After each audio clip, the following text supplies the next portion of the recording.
Hello, this is Rhythmic Activities, and I am Miss Angel Melegrito. So, for today's lesson, we're going to discuss stunts. Ayan. So, ito yung lesson natin ngayong araw natin. It's all about stunts. So, under nito, of course, isa-isayin natin yung iba't ibang uri or types of stunts na pinoperform no, kadalasan sa mga rhythmic activities or rhythmic gymnastic na tinatawag natin. So, of course, let's start and define muna natin what is stunts. So according here, stunts are defined as activities in the form of play that test your flexibility, strength, agility, balance, coordination, and endurance. So when we say stunts, kasi madalas, diba, we think that it's just a form of performance, no, na ginagawa natin in a competition. Pero when it comes to stunts, actually, napakalawak, no, ng kumbaga yung definition ng stunts kasi madalas ginagamit talaga ang stunts as a form of play, no? To test yung flexibility ng isang tao. There are stunts na ginagawa natin personally or mag-isa tayo, no? Tinatawag natin individual, kumbaga, na madalas ginagamit natin to test kung gaano tayo ka-flexible, no? Yung mga nabanggit dito, yung strength natin, agility, balance, coordination, and endurance. At the same time, may mga stunts din, no, na ginagawa naman natin or madalas napapanood natin in a form of, in a competition na setup naman. Okay? So, medyo malawak yung stunts which is may madidiscuss naman natin under this lesson kung ano yung mga iba't ibang stunts na mga yon. Okay? And also, they are an extension of conditioning exercises that many have been doing. So, there are stunts na ginagawa or madalas ginagawa ng mga or joining, no, like gymnastics, mga ganon, to condition yung body nila or sa preparation.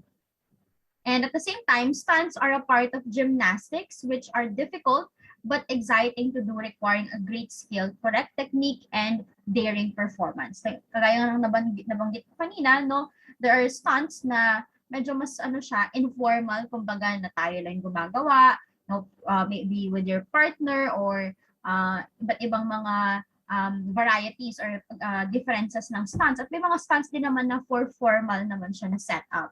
At tinatawag naman natin siya for performance. Okay? So, now, let's start with the different, of course, types or kinds of stunts. Let's start with the stunts that imitates animals. So, ano ba yung mga stunts na, of course, that imitates animals? Meron tayong ayan, inchworm na tinatawag natin.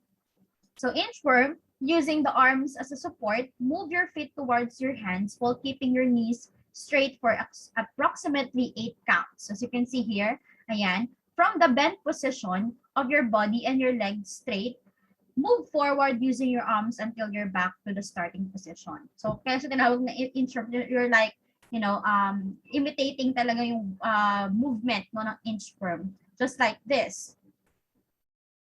Ayan. From here, you're moving actually to another location. Ayan. So that is what we call, this is what we call inchworm. And then next is, we have frog kick. Now, frog kick, starting from a squat position, like here. Ayan. And the hands on the floor, in front of the knees. Push backwards using the feet until the buttocks are lifted. Ayan. Your body must be supported by the hand. So, you're going to, kumbaga parang it's a jump or you're going to push your body up just like here. This is in action. No, from here, going to touch the floor, no, and lift your body or your buttocks up. Ayan. So, dapat supported yung katawan natin ng hands natin, ha, for doing frog kick. Okay. The next is we have duck walk, which is I think we are all familiar, no? Ayan. By partially squatting, walk forward, maintaining that position. And so, naka-squat ka, and then while habang naka-squat ka, nag-move ka, step ka, no? In different places or location, na naka-stay ka pa rin in that position. That is what we call duck walk. Now, that is stunts that imitates animals. And we also have stunts for individual stunts na tinatawag naman natin, no? Which is pwede natin gawin kahit mag-isa lang tayo, no, to test yung flexibility natin. So we have rocking chair. Ayan. Start with fetal position. Ayan, hugging your knees to your chest. Roll on back until the buttocks are high up.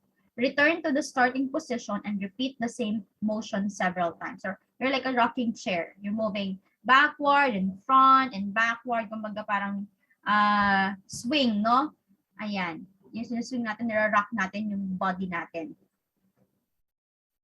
Yeah. So that's just like this position. From this, and then you're hugging your knees, and then to this part. And then the next is we have prone rocking. So magkaiba naman to sa kaninang rocking chair, no? Start by lying on your stomach. So dito naman tayo na yung kumbaga base natin, yung stomach natin. Instead of yung kanina, yung likod natin. Katulad ng kanina dito, ayan. Dito naman ay yung stomach naman natin. Grasp your ankles or feet by reaching for it backwards with your back arc and head up. From this position, rock forward and backward. Ayan. So, mag-forward ka din ng back, front, and then magra-rock ka naman dito, back naman. Okay? Now, the next is, we have lying bridge. So, start by laying upright with your knees raised and arms straight on your side. Using your buttocks, push your body upwards until your body forms a triangle with your lower legs and body. So, katulad na nitong nakikita natin dito. So, this is what we call lying bridge. So, from this, and then you're going to raise up your, push your body upwards hanggang maging ganito sa position ng ano natin, likod natin. This is what we call lying bridge. Okay? And then the next is we have standing upside down. Ayan, medyo challenging, pero madalas ginagawa natin to before, di ba? So, paano ba gawin tong standing upside down? So, using your arms and hands as support for your weight, lift your body upwards, keeping it straight.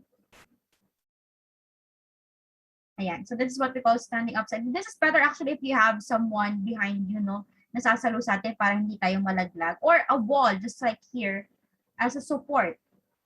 Ayan. So that's that's what we call standing upside down.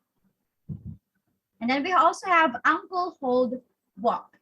Now with your body bent at the waist, reach for your ankles and walk forward while maintaining this position. Ayan. So you're going to bend and then reach for your ankles and then going to, as you walk, no, naka-hold pa rin tayo sa ankle natin. Ayan.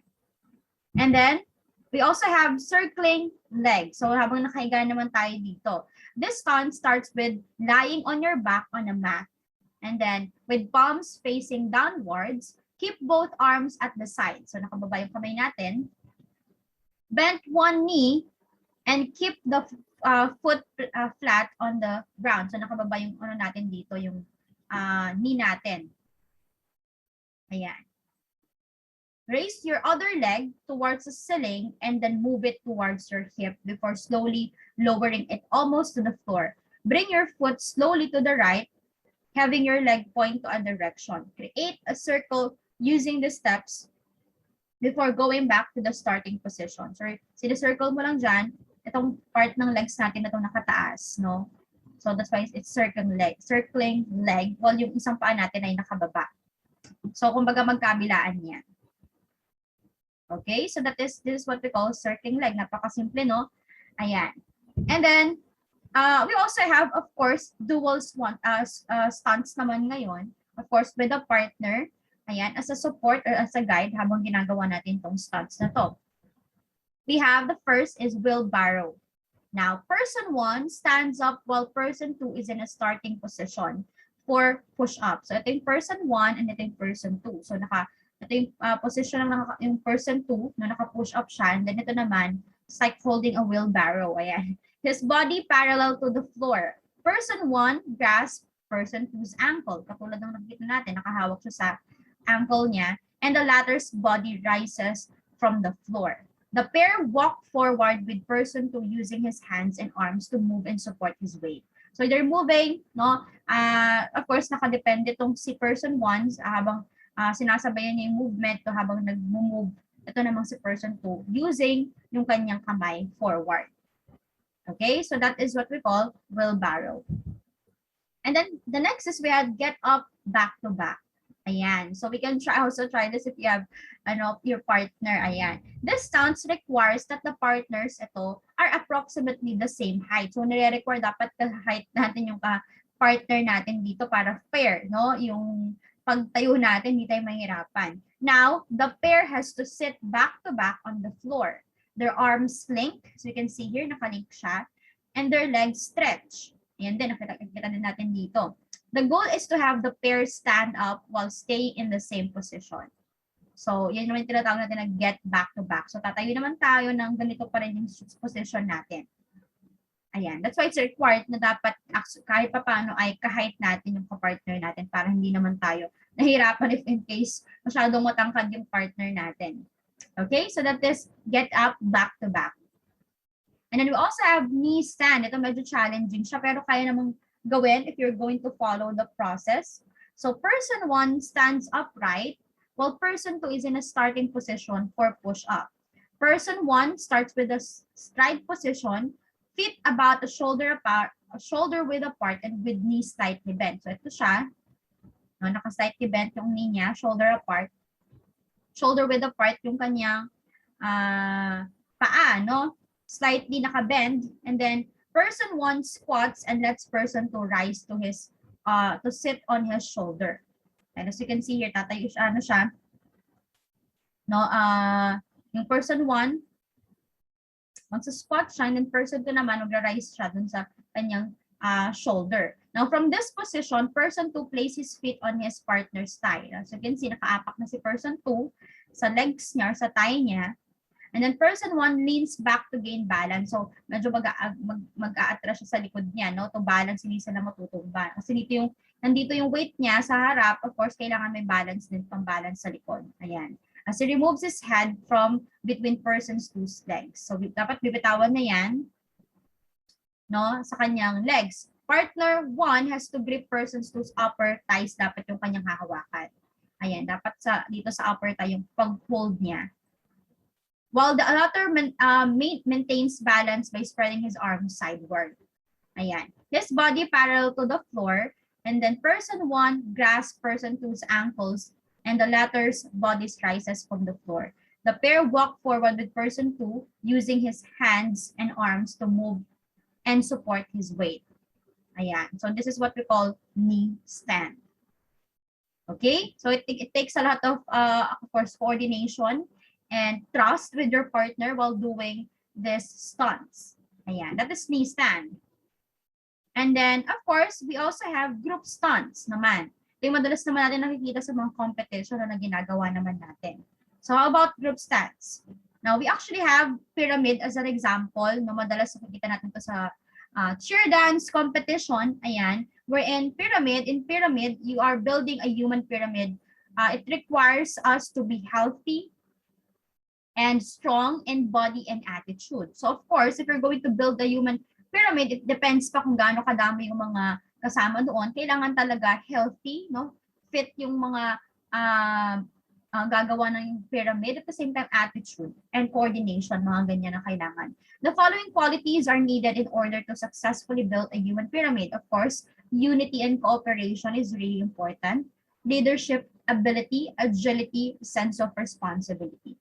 Okay? So ito yung mga ilan sa mga kinakailangan. Siyempre, we also need strength, yung mga yun, and that is already given na dapat before we start doing the pyramid. Ayan. So we have example here. Meron tayong pyramid by trees, no? As we can see, of course, iba-iba yung mga position dyan. Ito yung basic na nakikita natin madalas. Ayan. Meron din naman ganito, no? Yung mga iba't ibang ngayon type of pyramid.